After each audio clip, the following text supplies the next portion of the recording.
Над этим генеалогическим древом Решат Черкес работал долгие годы. Мысль сохранить имена предков для своих детей и внуков возникла у Решат ага еще в детдоме. Максадым unutmasınlar тамырларын.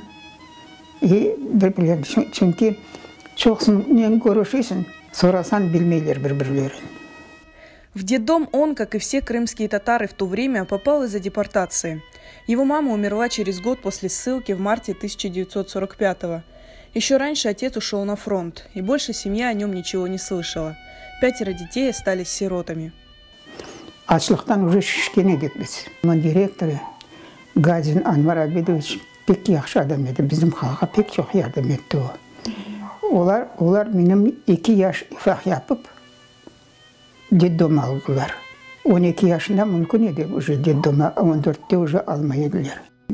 60%'ten eksik değil Tatar balaları edi. O vakti 45-46 yılları pek çok Tatar balaları. Решат ага родился в 1930 году в селе Молбай в Карасу-Базарском районе Крыма, хотя корни его с южного берега, села Кучукозень, Малореченская под Алуштой. Но его отца, как сына кулака, преследовали, и семья вынуждена была много переезжать. O vaxttaki komünistlerden, yaşlardan, как kulak kuyruğu отцу не давал покоя вместе.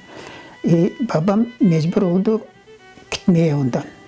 Bir yerde 2-3 yıldan ziyade oturmaya olmaz dedi. Onu опять коммунист tapıp начинал ковырять. 6 koy degiştik 11-12 yılın içinde. После детдома в 1952 году Решат ага решил поступать в Институт архитектуры в Ташкенте, но его не приняли из-за большого конкурса. Волею случая он оказался в ирригационном институте. Ирригационный институт, а я понятия не имею, что такое ирригационный институт. Ну, лишь бы попасть надо было туда. Bir köşesine maketler var.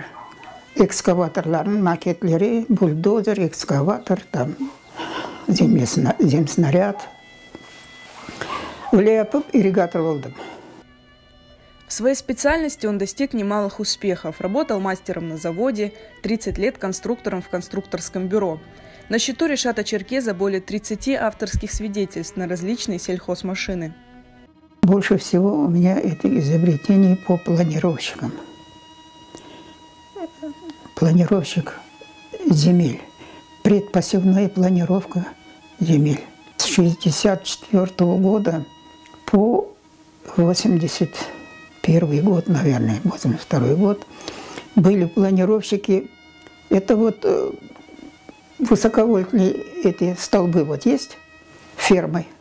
Вот такого вида планировщик, 18 метров длиной и 2,8 метра шириной ковш.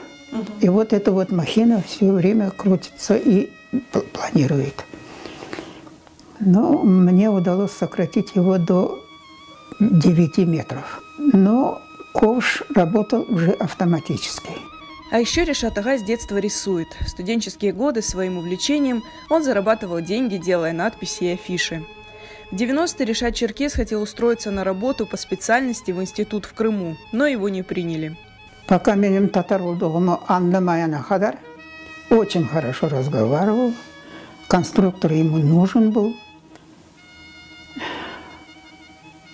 Когда узнал, что я крымский татар, хорошо, зайдите завтра, мы подумаем. İkinci günü vardım.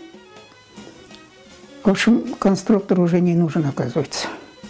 В декабре 1992-го Решат ага вернулся на родину. Сейчас он живет в селе Шабан-Уба, ароматное Карасу-Базарского района. Своим любимым делом он занимается до сих пор. Что-то изобретает и конструирует для души. Последний патент он получил совсем недавно, в 2018 году.